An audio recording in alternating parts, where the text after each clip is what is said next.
Eu sou a Adriana Santana e agora dou início a mais um episódio do podcast Calumbi, um encontro plural com a história e a cultura do sertão baiano. Dando continuidade à temporada Sertanejas Pesquisadoras, hoje recebemos Carmélia Miranda, pós-doutora em História pela Universidade de Lisboa e professora da Universidade do Estado da Bahia. Ela fala pra gente sobre sua longa trajetória na pesquisa relacionada à história social, onde vem investigando temas como a marujada, mulheres quilombolas e cultura afro-brasileira. E no quadro Jovens Pesquisadoras, trazemos o depoimento de Larissa Soares, egressa da Escola Família Agrícola do Sertão, a EFASE. Ela fala sobre o seu trabalho de conclusão de curso, que abordou o reconhecimento e certificação das comunidades de fundo de pasto na cidade de Monte Santo. Mas antes de ir para a conversa, eu quero lembrar que o podcast Calumbi está no Instagram e no Facebook, sempre disponibilizando conteúdos exclusivos. Para seguir a gente, é só buscar o @podcastcalumbi. Também não esquece de conferir os trabalhos acadêmicos citados nessa temporada lá no nosso site oficial. O material está disponível para download gratuito. O nosso endereço é o www.podcastcalumbi.com. Então é isso, bora para a conversa! Oi, pessoal, hoje a gente está aqui com Carmélia Miranda, pesquisadora que é pós-doutora em História pela Universidade de Lisboa e doutora em História Social pela PUC São Paulo, além de vários outros títulos que ela tem, que o currículo é imenso. É um prazer muito grande recebê-la aqui. Hoje ela é professora titular da Universidade do Estado da Bahia, a UNEB Campus 7 de Senhor do Bonfim, e professora do mestrado em Educação e Diversidade, também da UNEB, só que dessa vez do Campus 4, de Jacobina. Então, hoje a gente trouxe ela para falar um pouco da sua trajetória de pesquisa. Bem-vinda, Carmélia. Queria que você se apresentasse para os nossos ouvintes. Boa noite, gente. Um prazer muito grande estar aqui com vocês, né?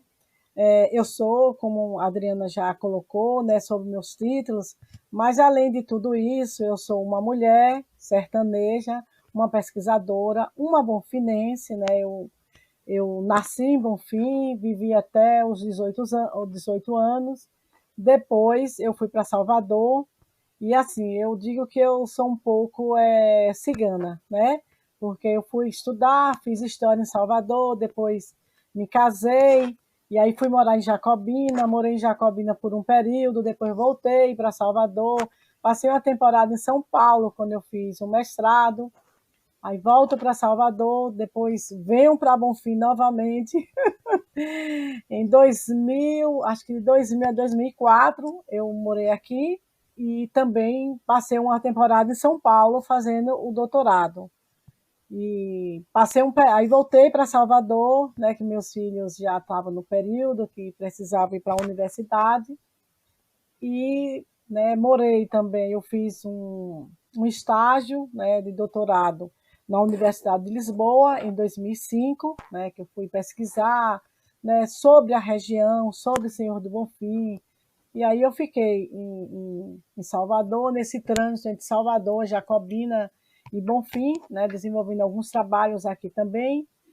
E aí, em 2014, 2013, eu fiz o pós-doutorado, que aí eu passei um ano em Portugal, também trabalhando nessa perspectiva de histórias, né, sobre a região norte da Bahia, né? Então, assim, eu nasci na Rua do Bandeira, né, uma rua que era, né, hoje nem tanto, mas na minha adolescência, na minha infância, era uma rua de festas, de comemorações, de música, né? A gente tinha muitos músicos, como o seu Popó, seu João José, seu Calafate, né? Tinham times de futebol, como o Pirangi, então era uma rua muito dinâmica, né? Então, passei a minha infância e minha adolescência, e aí a gente vai tomando alguns caminhos, né? E aí, em 2017, a minha pesquisa de doutorado foi sobre a comunidade negra rural de Tijuaçu, e eu senti a necessidade de estar discutindo sobre a minha cidade, sobre os lugares, as lembranças da minha infância, né, porque eu lembrava muito quando era criança sobre o povo do Lagarto, né, que chamava Lagarto, não era Tijuaçu, sobre os preconceitos, o racismo que essa população sofria. Eu, né, lembrava muito, né, na época do São João, quando eles vinham apresentar o samba de lata, que já apresentava na década de 70 o samba de lata, na época do São João, quando teve início a festa de largo, né, do São João mesmo, em Bonfim, quando foi implantado na Praça Nova do Congresso. E aí eu fiquei com esse débito, né? Para mim era um débito, uma dívida que deveria ser paga, né? Então, a partir daí, eu comecei a pesquisar muito antes de terminar o mestrado, ainda em 1996, 1997, e foram as minhas primeiras visitas à comunidade quilombola de Tijuaçu, que até então eu ministrava aula em Jacobina, e aí eu pedi a transferência para também, né, contribuir com o campus daqui, o campus 7 de Senhor do Bonfim. Então, desde 2007, eu efetivamente sou professora, né, do curso de pedagogia da UNEB Campus 7, mas nesse trânsito de 2000 eu desenvolvi muitos trabalhos aqui, participei de vários cursos de formação, né, do Parfó, da Rede UNEB, trabalhei com esses cursos, os diferentes cursos de artes, de pedagogia, de letras, de educação física, fui professora, né, desses cursos de formação. E hoje, né, assim, atualmente, eu estou desenvolvendo uma pesquisa sobre mulheres quilombolas, sobre lideranças quilombolas, que acredito que daí vai surgir um novo livro, né? Na pesquisa de Tijuaçu, eu lancei em 2009 um livro que foi Resquícios Recuperados, né? Trajetória da população da comunidade negra de Tijuaçu, né? Que foi lançado em 2009 pela Ana Blume. Estou em negociação para a segunda edição, porque o livro nem aqui em casa eu tenho mais, porque foi saindo e estou na perspectiva da segunda edição. Perfeito, perfeito. Você contou, né, um grande resumo aí da sua carreira. E eu queria, assim, entender, dar um passinho atrás um pouquinho, para entender como você se estimulou para a pesquisa acadêmica. Né? Hoje, a ciência, hoje, as universidades públicas, elas são mais democráticas, né? Infelizmente, nesse momento, a gente está passando por corte de recursos, mas a gente teve governos, há alguns anos atrás, em que o número de universidades chegou ao interior mais fácil, que o número de vagas se ampliou. Então, por exemplo, eu sou da geração que me inseri na universidade por conta dessa universalização do acesso. Né? Eu sou uma pessoa de Senhor do Bonfim que vim estudar em Salvador porque já tinha política pública voltada para a permanência desse estudante em Salvador, né? Uma pró-reitoria de assistência estudantil, que pagava bolsa para estudantes permanecer na cidade. Então, eu sou alguém que fui contemplada pelas políticas. A sua geração não teve essas oportunidades.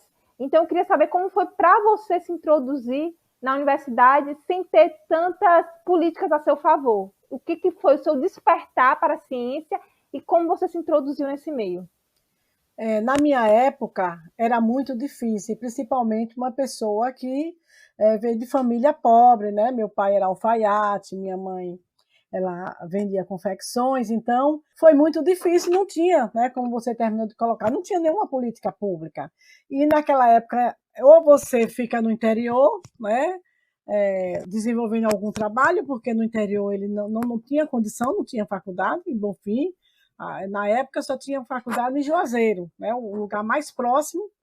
E eu acho que naquela época só tinha letras em Juazeiro, que eu acho que essa faculdade nem existe mais.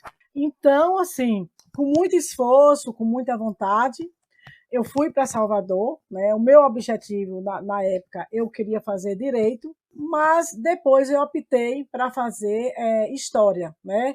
Eu tive uma professora no ensino médio que ela teve uma influência muito grande, eu digo sempre, né? Na minha trajetória de escolha da minha profissão. Então, naquele tempo, a gente estava trabalhando, foi em 1978, na época da ditadura militar, e aqueles contratos de risco entre a Alemanha e o Brasil, que deu origem à Angra dos Reis, né, o projeto da construção da usina nuclear de Angra dos Reis, e a gente discutia muito, e eu, naquele momento aqui em Bonfim, eu também, né, me envolvia com os movimentos sociais, com grupos de jovens, né? A gente tinha um jornal também naquela época que circulava, o Jornal Verdade, que a gente escrevia, a gente lia muito, né? Lia muito a Revolução dos Bichos, Marx, a gente tive uma influência muito grande marxista, né? E a gente lia, né? Tinha esse grupo que se reunia aqui em Bonfim, né? Que a gente fez peça teatral, a gente lia, a gente discutia, a gente se encontrava. Semanalmente a gente discutia livros, né? E estávamos envolvidos também, naquela época, com jornais que depois se tornaram jornais proibidos, a gente vendia, a gente... E aí, essa professora, os trabalhos que eu realizei na disciplina de História, ela me chamou muita atenção, né? Eu me dediquei bastante aos trabalhos e me diferenciei, né, nesses trabalhos.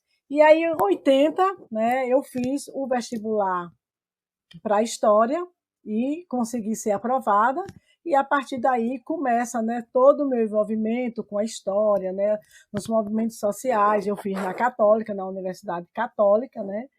Naquela época a gente tinha o crédito educativo, você tinha que provar, né, que você não tinha condição de pagar a universidade, e depois, né, o juro era muito baixo, depois que você se formasse você pagaria. Então, foi dessa forma que eu consegui, né?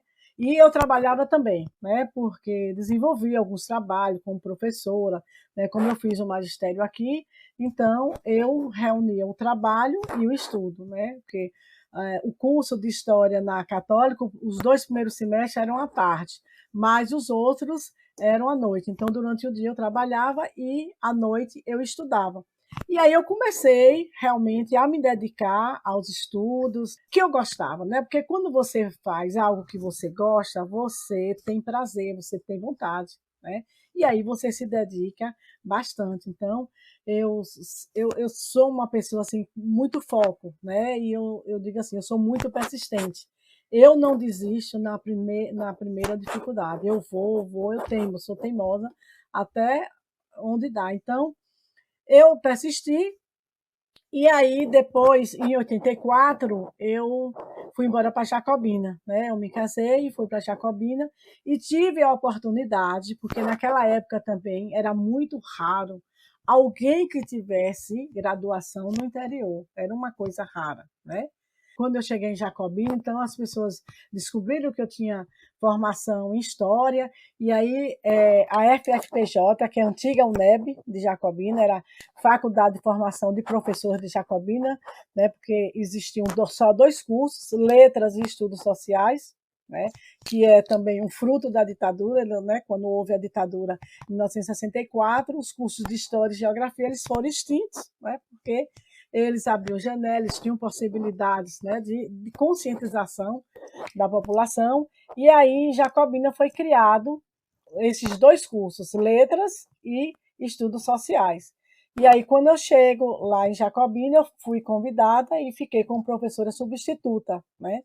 E aí eu fui, né, criando gosto, vontade, e em 1988 eu fiz o concurso, né, para o NEB, né, que já se transformou esses cursos, né, a partir de 90, não mais de estudos sociais, sim foi criado o curso de História e o curso de Geografia em Jacobina, e a partir daí eu comecei, né, minha trajetória acadêmica, né, como professora, como coordenadora do curso.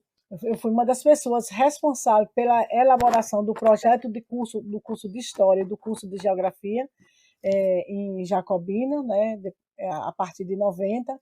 Coordenei o curso por um período, né, e depois, né, eu deixo a coordenação para fazer o mestrado na PUC de São Paulo. E a partir daí, né, fiz o curso de especialização antes de fazer o mestrado.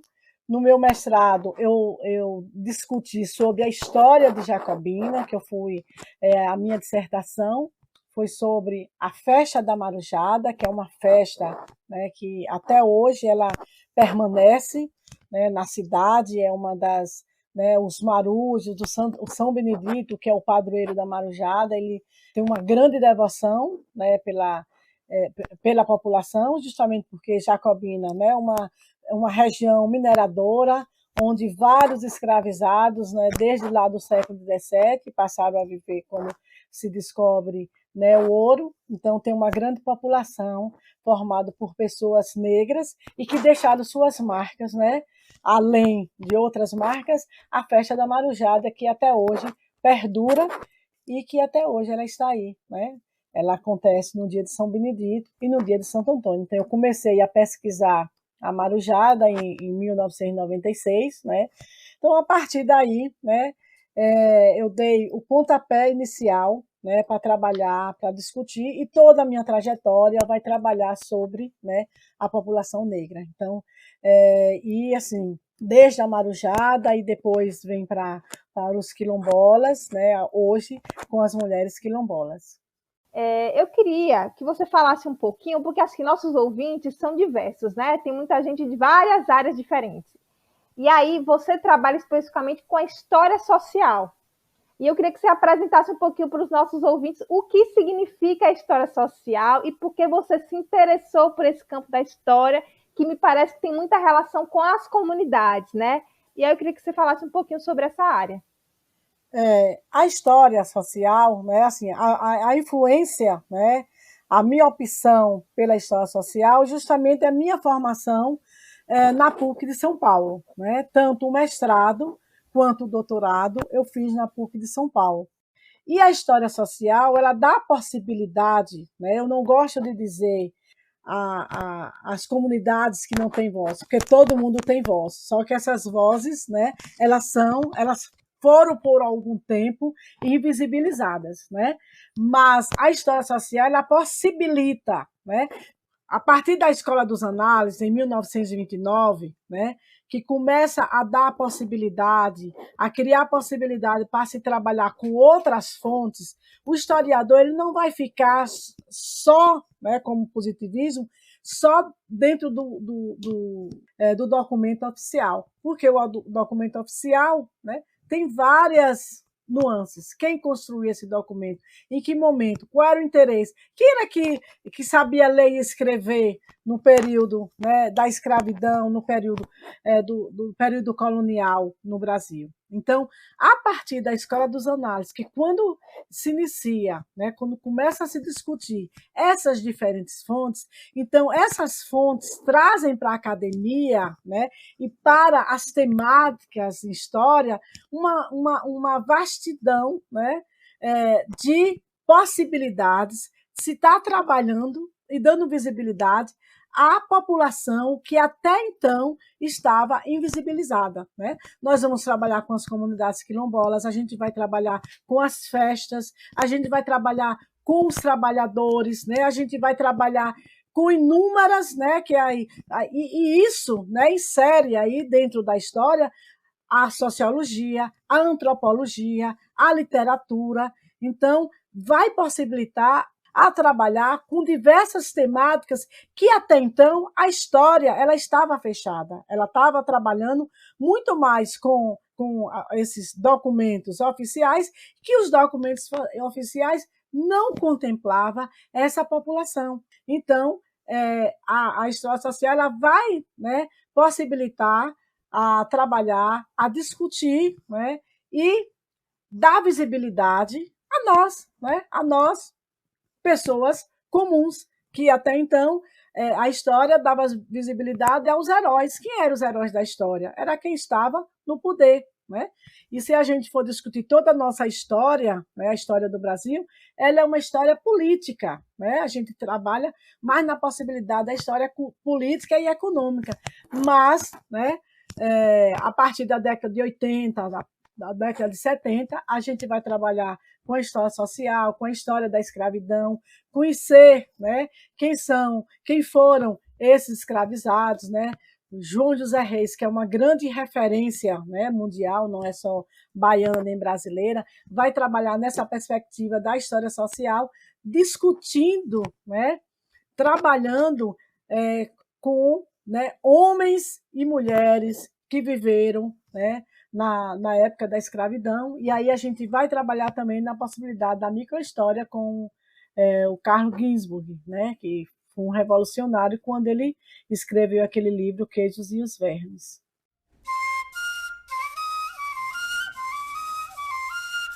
Jovens pesquisadoras.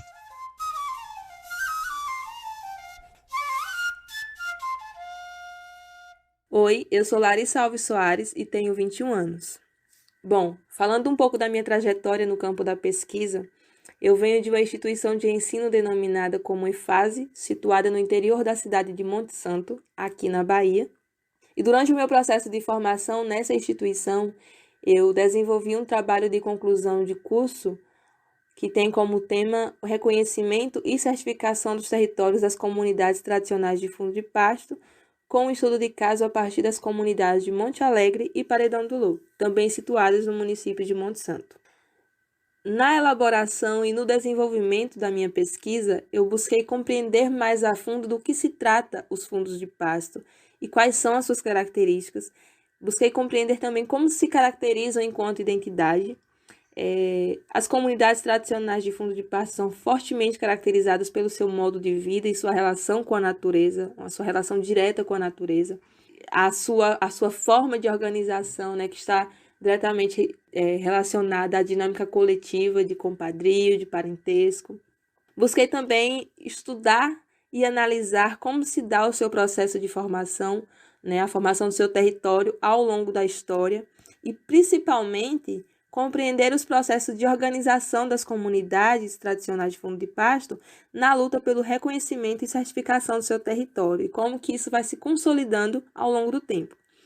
Essas comunidades são grupos sociais que são muito ameaçados, né, e sofrem bastante conflitos com fazendeiros, latifundiários, com empreendimentos, né, de mineração, de energia eólica.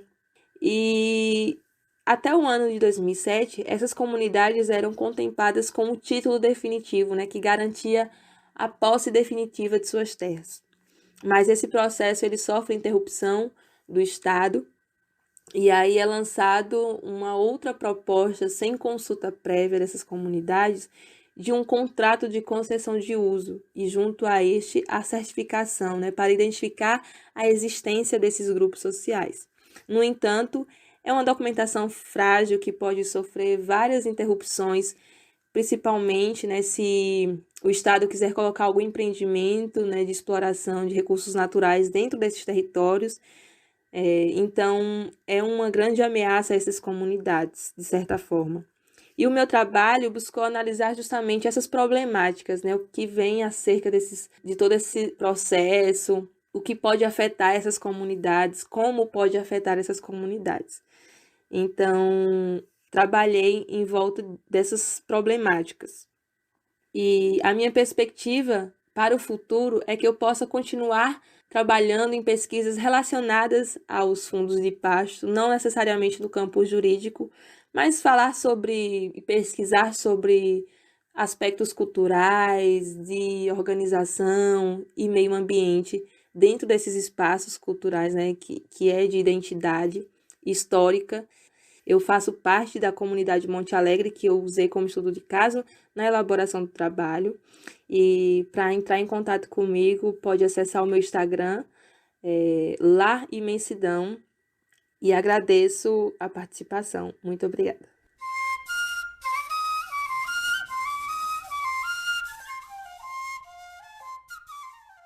Deixa eu te perguntar outra coisa, assim, você tem uma trajetória de pesquisa muito grande e você acaba circulando por muitos congressos, por muitos eventos Brasil afora, né? Até por ter estudado em universidades de fora da nossa região, né? Você é um pouco representante, você leva os seus estudos para outros lugares, em outros estados do Brasil e fora do Brasil também.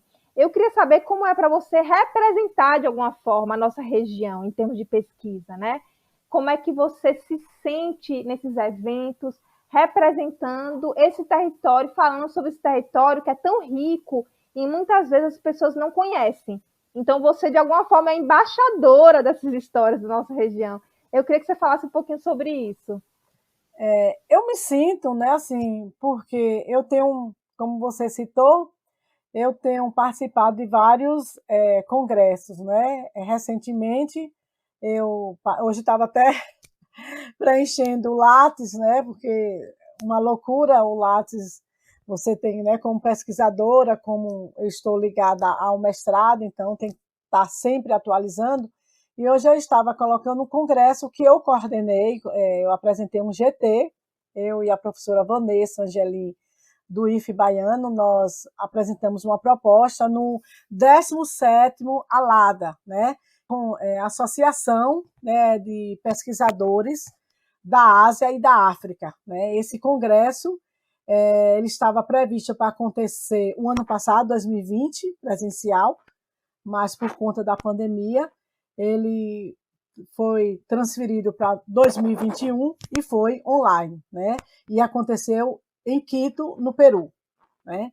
Eu já participei do ALADA tanto no Peru quanto na Argentina e esse ano em Quito, né? E também em Lisboa, né, em Portugal, na Espanha, eu tenho e no Brasil afora. Então, assim, eu sinto, né, como eu falei, um prazer muito grande em estar, né, apresentando, discutindo, né, sobre a trajetória, sobre a história da nossa região. Porque quando se trabalha, quando eu apresento os trabalhos, seja sobre Tijuaçu, seja sobre Santa Cruz, em Mirangaba, seja o Alto do Capim, Capim Grosso, eu estou apresentando a região, as formas de viver dessas pessoas, os costumes, as vivências cotidianas, as festas, né? O trabalho das mulheres. Né? No meu livro mesmo, né? Vestígios Recuperados. Então, tem um capítulo, né? O segundo capítulo, que eu trabalho só com as mulheres. São 7 mulheres que eu entrevistei, né? E dentro, né, essas mulheres dentro de Tijuaçu, elas desenvolvem diferentes papéis, seja dentro da religião católica, seja dentro do samba de lata, como Joana, seja na contação de história, como Dona Nízia Rodrigues, que hoje está com 103 anos. Né? Então, eu reuni a história dessas mulheres, né, e escrevi um capítulo sobre a trajetória, sobre as vivências, sobre o cotidiano dessas mulheres, sobre os papéis, sobre a influência que elas têm na comunidade. Tanto que esse capítulo eu fiz algumas mudanças e apresentei, teve uma premiação, né, em 2007, na época era, que não tem mais, o Ministério do Desenvolvimento Agrário, né, o MDA, e aí eu concorri, né, a esse prêmio e ganhei em segundo lugar a premiação com a história dessas mulheres. Né? Então, assim, leva, né, para esses diferentes lugares para pessoas conhecerem o que é o sertão, né? Como vivem essas mulheres sertanejas, né? De que forma, as formas de sobrevivência, que a gente sabe que a gente vive numa região muito carente e a vulnerabilidade também, situações de vulnerabilidades, e também a gente leva a alegria, as festas, né, os costumes dessas pessoas, os penteados, né, o samba de lado. Então, Tijuaçu, eu digo assim, Tijuaçu ele está, né, conhecida assim internacionalmente porque foram vários congressos que eu participei desde da pesquisa e também quando eu estava no pós-doutorado, né, a minha pesquisa trabalhou voltado não de Juaçu, mas a microrregião de Jacobina, e aí, nas apresentações, né, surgiam essas discussões sobre o lugar, sobre a história, sobre a geografia, sobre a sociologia do lugar, né, como essas pessoas vivem, a antropologia também estava presente. Eu acho muito interessante o seu trabalho sobre as mulheres de Juaçu. Você fala uma coisa que é muito bacana, que de alguma forma a gente tem um matriarcado naquela comunidade, né? Assim, a história daquele lugar, as gerações que se passam, sempre tem mulheres na liderança. O samba de lata existe porque as mulheres ainda fazem essa manifestação cultural acontecer, né? Então, tem uma relação entre história, a sua pesquisa tem uma relação da história, do gênero, né? Que você pauta muito bem. Negritude, gênero, história, né? Isso tudo é muito legal no seu trabalho. E aí eu queria aproveitar e perguntar um pouco mais sobre o seu novo trabalho que você está desenvolvendo agora, né? Que é esse trabalho que você já olhou para as mulheres de Juaçu e agora está olhando para mulheres de outras comunidades quilombolas da região. Você pode adiantar um pouquinho do que vem por aí no seu livro? Eu estou agora, né, nesse momento, pesquisando sobre as lideranças quilombolas, mulheres, não somente de Tijuaçu, mas do município de Bonfim. Porque se a gente são acho, 17 comunidades quilombolas, né, aqui no município de Senhor do Bonfim. Então, Cariacá, Cazumba, Alto da Maravilha, né, que é o quilombo, nosso quilombo urbano. Então, eu estou ouvindo essas mulheres, né, perguntando sobre o trabalho desenvolvido, a trajetória, o que levou, né, elas a participarem das associações, né? Qual é o trabalho que elas desenvolvem nessa associação, né? Quais são as suas preocupações, as suas dores, as suas sensibilidades, né? Como, de que forma elas dão conta, né, de toda essa dinâmica, né? Ser mulher, ser mãe, ser trabalhadora, participar da associação, né? Como elas fazem esse jogo, né, dentro da comunidade, como elas exercem essa influência dentro da comunidade. Então, é nessa perspectiva, a escuta, né, as narrativas, né, como, assim, como a gente trabalha com história oral, você faz um roteiro, mas esse roteiro ele flui, né? Você percorre vários caminhos a depender do entrevistado, né, de que forma você vai direcionando as perguntas. Então, eu estou trabalhando nessa perspectiva porque várias histórias sobre as comunidades quilombolas, muitas contam a história de mulheres que foram mulheres fundadoras dessas comunidades, né? Em Tijuaçu mesmo, a gente vê, como você colocou, o matriarcado está muito, né? Desde a Marinha Rodrigues, que é considerada a fundadora, né? A outras e outras mulheres que passaram, que estão aqui presente na nossa contemporaneidade. Então, isso despertou eu trabalhar com essas lideranças, né? Essas lideranças quilombolas, essas lideranças, né, de mulheres quilombolas. Eu tenho outro projeto que está também trabalhando nessa, que é sobre feminismo negro, né? Que é um projeto de pesquisa que está ligado à PROAF, né? A Pró-Reitoria de Ações Afirmativas da UNEB. Então, a gente, dentro do laboratório, porque a partir de 2017, nós criamos o Laboratório de História e Cultura Afro-Brasileira e Currículo Marinha Rodrigues, que está ligado ao Campo 7, né? E nesse laboratório, a gente tem desenvolvido várias atividades, né? O Novembro Negro, esse ano, 24 e 25, a gente está fazendo o 4º Novembro Negro do Campo 7. Em julho, nós fizemos o Julho das Pretas. 24 e 25 de outubro, a gente fez o 3º simpósio da saúde da população negra. Então, a gente tem desenvolvido vários trabalhos dentro do LAFRO, né, que é o laboratório, e a gente também está desenvolvendo tanto o trabalho de pesquisa quanto o trabalho de extensão, né? A gente tem 3 projetos de extensão e 2 projetos de pesquisa que a gente está desenvolvendo agora. Muita coisa, hein? Muita coisa legal. Eu queria que você falasse agora para a gente sobre suas referências femininas no campo da pesquisa. Eu sei que tem muitas mulheres que te inspiram no fazer cultural, né, da nossa comunidade, como as próprias mulheres de Juaçu, que você já citou, mulheres quilombolas de outras comunidades da nossa cidade e região. Mas agora eu queria saber também as suas referências do ponto de vista científico. Quem são as mulheres que você lê, que você fala, olha, essa pessoa me dá força a continuar estudando, assim. Então, o que eu percebo como pesquisadora negra, como pesquisadora que discute sobre mulheres negras, é que no Brasil, né, porque eu vou falar sobre a produção norte-americana de mulheres, mas no Brasil a gente vai ter, né, eu acho que as ações afirmativas, elas possibilitaram as mulheres negras adentrar a universidade, adentrar mestrado e doutorado, a escrever sobre nós, né? A partir de 2000 a gente já tem, né, a entrada dessas mulheres, e que essas mulheres hoje elas fazem a diferença, né? Produzindo, porque assim, quando eu fui por muito tempo professora de História da África, e até recentemente a gente não tinha produção de africanos. Para a gente estudar a história da África, a gente ia beber na fonte de ingleses que estudaram sobre a África, no olhar do colonizador, né? Sob o olhar do colonizador, os portugueses, né, que escreveram sobre a África.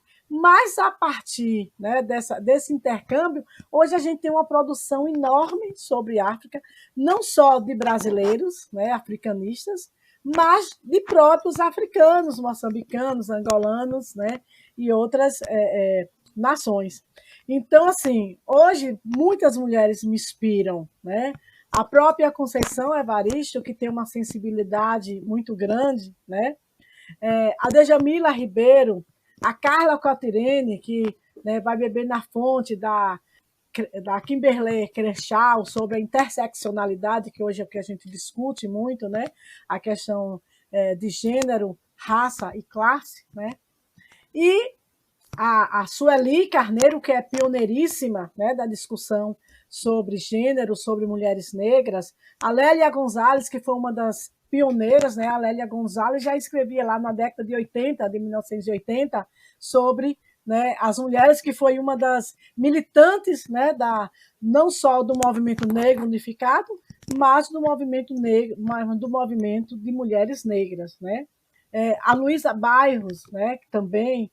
Então, muitas e muitas mulheres, são essas mulheres que me inspiram, né? E hoje a gente tem uma produção norte-americana, né, muito voltada, né, para o feminismo negro, que é a Patrícia Colles, né, a Grada Quilomba, né, que discute sobre a questão das mulheres negras, né, a Bell Hooks, né, sobre gênero, e a Angela Davis, e muitas e outras, né, a Chimamanda, né, que eu adoro, né, o que ela escreve, e muitas e muitas mulheres a gente tem, ainda bem, né, ainda bem que a gente tem uma produção imensa, né, e vários olhares, né, e várias possibilidades, né, de se pensar sobre as mulheres negras no Brasil.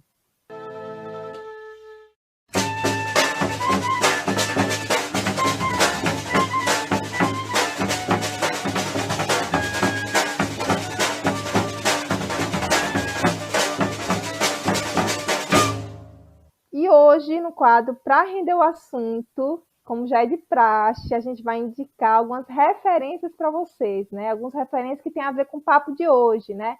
Sobre gênero, sobre pesquisa, sobre consciência negra, né? Sobre quilombos. Então, um monte de referência relacionada a esses temas. Por favor, Carmélia, dê suas indicações para o nosso público.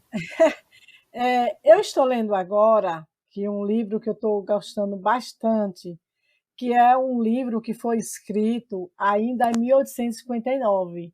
Né? Imagine uma mulher negra que morava no interior, né? Uma cidade, uma vila do interior do Maranhão, né? Que ela era Vila Guimarães, escrever, porque naquela época as mulheres nem liam, né? As mulheres não sabiam nem ler nem escrever. E uma mulher negra escrever um romance. Então, eu estou lendo Úrsula, de Maria Firmina Reis. Né? Então, um livro que foi escrito, né? Eles têm dúvida, né? Quem está pesquisando sobre essa, se foi ou 1859 ou 1860. Mas evidências, né? Algumas evidências demonstram que Úrsula foi escrito em 1859. Então, é um livro, tem um enredo, né? Uma história bastante impactante. Então, eu recomendo esse livro. E um livro também que eu gostei muito de ler, que é o da Maya Angelou, que ela conta, né, a trajetória dela desde criança até a adolescência, né, os vários episódios de sua vida, né, que é Eu Sei Porque o Pássaro Canta na Gaiola. o livro, quando eu terminei de ler, eu tive vontade de voltar a ler novamente, porque ele mexe, né, ele discute sobre de que forma os negros e as negras eram tratados nos Estados Unidos em 1940, né? E ela, né, que é a história dela, é a história dela. E, né, ela passa por várias questões, ela né, foi violentada ainda quando criança, então é a narrativa da vida de Maya Angelou, né? Um livro muito interessante. E um livro também que eu gosto, que é um livro de cabeceira, que esse livro, As Palavras de Martin Luther King, né?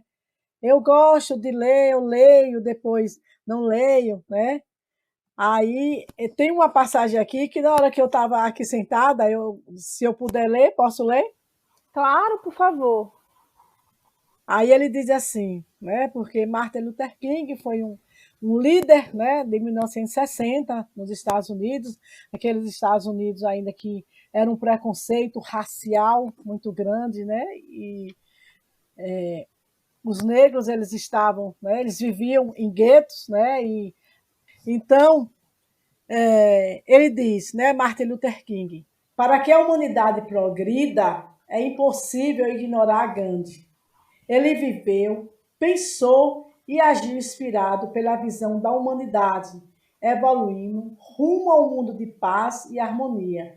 Se o ignorarmos, é por nossa conta e risco. Então, a grande liderança, né, aqui são esses livros, é só sobre o pensamento de Martin Luther King, né? As palavras de Martin Luther King. E tem, né, eu acho que hoje, né, que tem um livro acho que um dos primeiros livros da Djamila Ribeiro, que ela discute, né, que ela faz uma pergunta, né? O que é feminismo negro? Eu acho que esse livro também vale a pena para a gente entender, para a gente compreender, para a gente, né, discutir, dialogar sobre essa temática. Ai, maravilhoso tudo. Eu vou aproveitar o seu gancho de leitura, eu te ouvindo. Lembrei que eu li, que foi um livro muito marcante para mim, então acho que vale a pena também deixar a indicação para os nossos ouvintes, que é o livro da Grada Quilomba, né? Memórias da Plantação, Episódios de Racismo Cotidiano. Ela é psicanalista, doutora em filosofia, ela é portuguesa, e quando foi morar na Alemanha para estudar, ela se deparou com, enfim, é um tema que ela já estudava, já pesquisava a respeito, mas chegando num país tão diferente, né, ela se deu conta de como o racismo está nos pequenos detalhes e inclusive está na linguagem, né? Então, ela aborda esse tema de uma maneira muito interessante, né? E a gente começa a ver como a língua portuguesa tem muito de machismo, tem muito de racismo implícito. Enfim, foi transformador para mim essa leitura. Assim, é uma das leituras assim últimas que eu fiz, que muito bacana. Exato. E a Grada Quilomba, ela vai falar toda essa narrativa dela, né? Como ela chegou na Alemanha, como foi, né? Como ela foi tratada, né? De que forma ela foi tratada, porque ela é filha de angolano, eu acho. Ou angolano ou moçambicano, se eu não. Porque no início do livro ela fala, vai narrando toda a trajetória de vida dela, né? Ela faz psicologia, né, na Universidade de Lisboa, né? E depois ela vai, né, para a Alemanha. E aí ela vai sentir, né, de que forma a língua, os costumes e como ela é tratada nesse mundo, né, tão diferente, né, mesmo a Europa, mas, né, era a Alemanha. Muito, muito, muito bacana. Eu queria deixar também, né, a referência do grupo de pesquisa que você já citou que coordena, que é o Laboratório de História e Cultura Afro-Brasileira e Currículo Marinha Rodrigues. Para quem não sabe, Carmélia já citou, mas acho que vale a pena reforçar que Marinha Rodrigues é a grande fundadora da comunidade de Juaçu, né? Então, por isso que esse grupo tem o nome dela.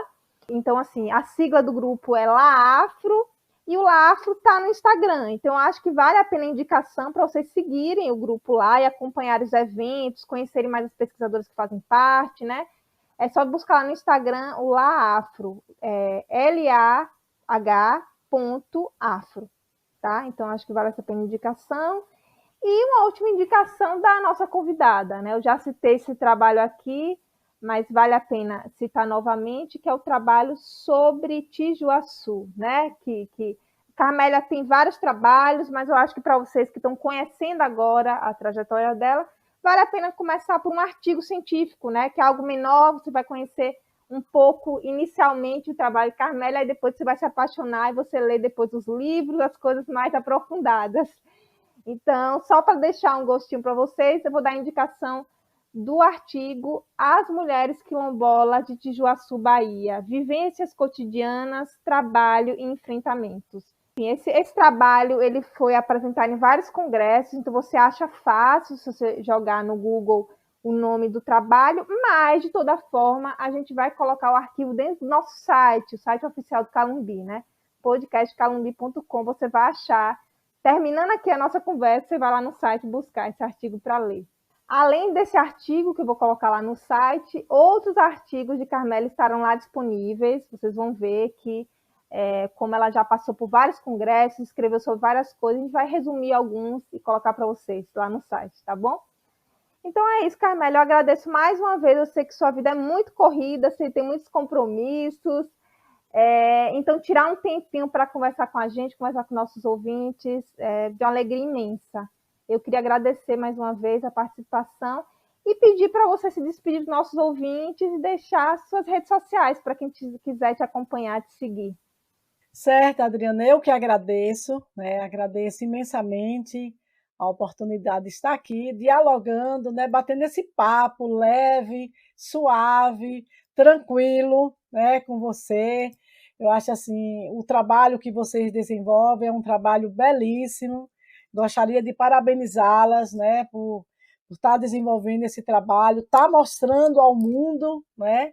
Nossas vidas, nossas vivências, nosso lugar, nosso mundo, nosso cantinho. Então, parabéns a você. E assim, né? Eu tenho o Instagram e tenho o Facebook, né? Carmélia 15, que é o Instagram, e o Facebook Carmélia Miranda. E gostaria de pedir, né, a todos que também seguissem o Laafro, né? Que é você já colocou, né? Que é LAH.afro, né? No Instagram. E lá vocês vão ver várias, né? A gente gosta de publicar muito todas, né? As atividades que dizem respeito à população negra, né? Eventos, né? Filmes e vídeos, a gente sempre tá lá publicando, né? Tá trabalhando com a página. Então, assim, obrigada mais uma vez, gente, e parabéns.